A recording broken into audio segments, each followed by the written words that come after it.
But when that spiritual capital moved from Jerusalem to Mecca, oh, that was offensive.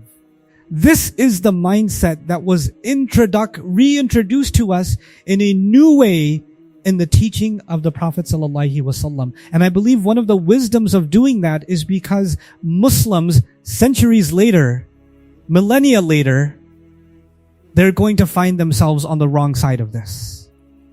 Many of them, they're going to find themselves not just looking at, oh, look at the Buas of Medina. They were questioning the change of the Mecca. How could they? Some version of that's going to happen in our family. Some version of that's going to happen in our communities. And we're going to have to answer the question the way Allah does. For we've come across Hajj every time the season comes. We get reminders of the story of the Makkah, of the story of Prophet Ibrahim, of the historical significance of this house of worship that is at the center of our religion. And what I wanted to do in this video is contemplate the way in which Allah told the story of the Kaaba. We're all familiar with the story, but I think there's the letter of the story and then there's the spirit of the story. There are wisdoms encapsulated inside of the way Allah tells the story that often get overlooked. And even though I won't be able to highlight all of them, I think I'm going to highlight the ones that in a limited series we can focus on and inshallah improve our relationship with Allah and improve our contemplations about this sacred time and this sacred place. So for starters, everybody knows that the Makkah is a place that reminds us of the powerful legacy of Prophet Ibrahim. Right? So in Abu Bakr before, Allah talks about how the was changed from Jerusalem to Makkah and now we pray in the direction of Makkah. Allah told us the story of Ibrahim alayhi salam setting the stage for that discussion. Right? So first Allah talks about the Israelites then. He talks about Ibrahim alayhi salam and how he built the Kaaba and how he's making the dua when he was building the Kaaba, and then you get the discussion about the change of the rite. So it's connecting that historical backdrop, the foundation, just like the Kaaba has a foundation, the story of the Kaaba has a foundation, and the foundation of the story of the Kaaba is Ibrahim alayhi salam and his story. But we won't focus on that for now. What we'll think about is the building that's built on top of that story. There's a story that's actually connected to that story, and that's the story of our Prophet sallallahu alaihi wasallam. And it's as if a new story is being told in the Quran about the Kaaba that we must now focus on based on that foundation. And so to start that off, Allah says something so strange. Ibrahim alayhi salam was challenging idol worshippers, and he was talking to them about how foolish it is that they sit in front of things, inanimate objects, and stay there in dedication, right? And he made a fool of them. Laysa, there was this idea of foolishness, stupidity, they were following something that didn't really have a foundation, and you find that with Salam, the first thing Allah describes when he turns to this part of the discussion, Allah says, fools. Among the people are going to say what turned them away from their action, the one that they were committed to. Who are these fools? And the fools in the story of Ibrahim were idol worshippers, pagans, didn't know any better, following their tradition blindly. That's who the fools were. But we're being introduced to a new kind of fool now. And it's interesting that Allah didn't mention the Israelites will say, or the Jewish tribes will say. He referred to fools among the people will say. Why would he call them that? It's actually something deeper than just an insult to the Israelites. It's much deeper than that. What Allah is saying here is that you have this perfect, beautiful religion, and of course the religion passes from one generation to another, and as it passes, it starts becoming not just a religion, but also a tradition. Right? So there's the religion and there's also the tradition. You think of the religion as the body, the actual body and the tradition are clothes that are getting put on top of that body. It's getting more and more wrapped up and more wrapped up, right? And it's supposed to beautify the original religion. It's supposed to reinforce and protect the religion. So traditions are built, as this additional layer on top of the religion. But what happens sometimes is the religion gets lost. And all the focus is on the garment, the tradition. So imagine someone who really takes care of their clothes but doesn't take care of their health. Right? Imagine someone who's dressed really nicely but is eating poison or is not taking care of their actual health. Right? When you follow something that you're convinced is true, then when it's challenged, you don't get upset. When it's criticized, you don't get angry. You have logical responses. You have reasoned responses because you arrived at something with reason. It's well thought out and you can defend it with reason. You don't need to defend it with an emotional response. You don't have to become foolish. Because the thing you believe in it's something that's deeply rooted. But when you start following a tradition and lose sight of the fact that it's rooted in something deep, all you have left is the clothes. All you have left is the veneer, but you don't really have the foundation anymore. Then it becomes something empty and shallow. The word in Arabic originally actually has to do with shallowest. It's the lightness of the inside of something. Something brittle. Something easy to break. When the pagans were challenged by Prophet Ibrahim, they broke easily. They snapped, burned him alive. They got angry. They started making fun of him.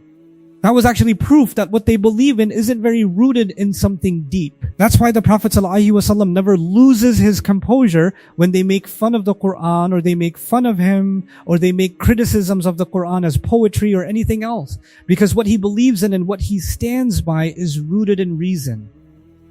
Now these people, the new, Safi 2.0 know in Medina, are actually people that come across as scholars, come across as patrons of religion, come across as people who know scripture, who know the books, who dismiss the Prophet ﷺ because he's not one of them or he's not a scholar. He doesn't have the training that they have. He doesn't know the scripture like they do. And so when he is introducing this, all of a sudden what they were hiding, deep down inside the fact that they were hiding the fact that they know he's in fact the Prophet ﷺ. They know that he's restoring the legacy of Prophet Abraham, but now that's coming to be exposed, all of a sudden they showed their cards. What turned them away? I mean, the simple question is, if they turn away and they start praying in a different direction than Muslims, why does that affect you? You're not Muslim.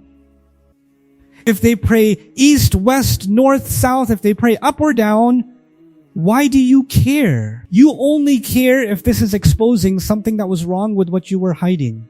Something that you were covering up. That's why you got offended. Somehow you felt comfortable knowing that he still hasn't crossed past a certain boundary where our hiding of the scripture and our defamation against previous prophets is still being preserved. It's still not been exposed so much. But when that spiritual capital moved from Jerusalem to Makkah, well, that was offensive. There's something that I want to take away from this for myself and for all of you also. We are Muslim. We follow the religion of Ibrahim. And we follow the religion of Muhammad sallallahu alaihi wasallam. But it's been a millennium and a half. We've also dressed our beautiful religion with tradition. And so much of our tradition is there to protect that religion, to enhance and beautify and secure that religion, and to preserve that religion for future generations. But then there is another part of that tradition that has lost touch with the body. It's just become tradition for the sake of tradition. It's just become something you do because you do it because everybody does it. And when the truth comes along, something even in Allah's book itself, something even the Prophet and the Prophet's own words, Wassam, that comes along and challenges what you've been doing, what your culture has been doing, what your heritage has been doing. You know, the Afghans have their culture, the Pakistanis have their culture, the Sudan have their culture, the Somalis have their culture, the Malaysians have their culture, the Indonesians have their culture. We all have cultures that are going back centuries, sometimes more. And many of those parts of our culture are kind of inspired by Islam. And many of those parts of our culture then took a life of their own and basically started having little to little, almost nothing to do with Islam. And now when someone comes along in your family, Someone comes along and teaching the religion or sharing something about Allah's book with you or about the Prophet sallallahu alaihi wasallam, and it goes directly against your tradition, which you have fused so well with the religion that they've become one thing. Challenging the tradition is now the same as challenging the religion itself.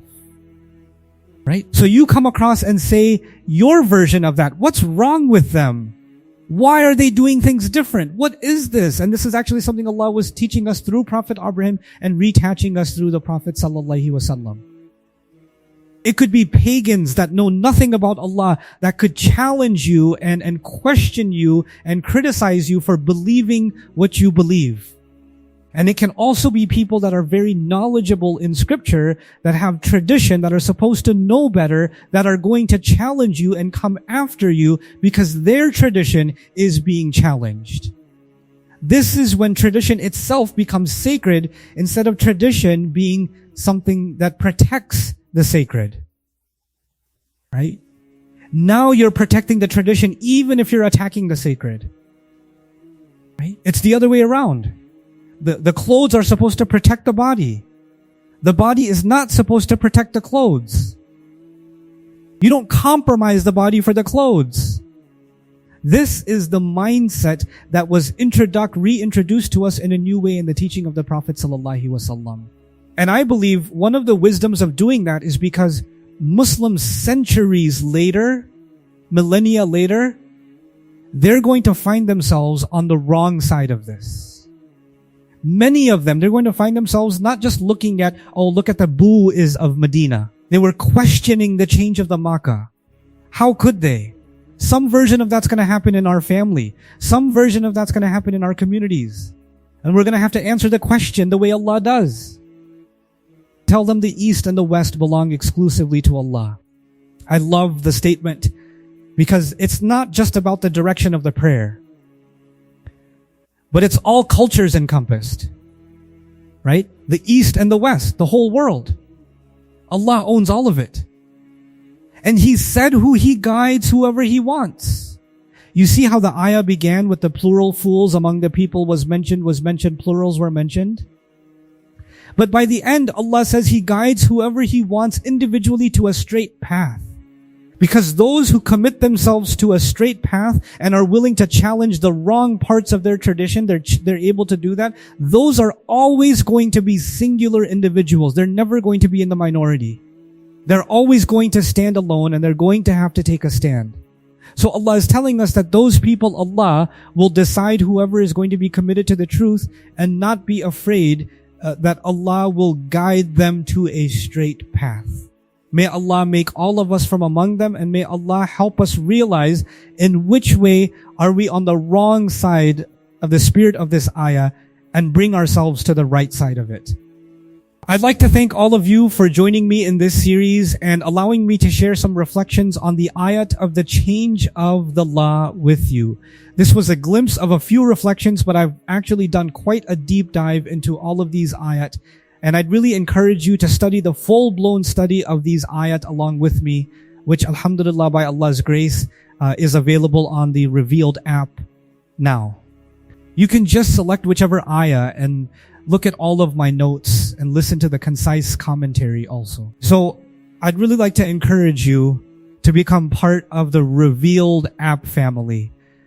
It's a remarkable project of anyone who is engaged with the study of the Quran or is curious about the Quran, reading any part of the Quran, and just wants to know, I wonder what this ayah is talking about.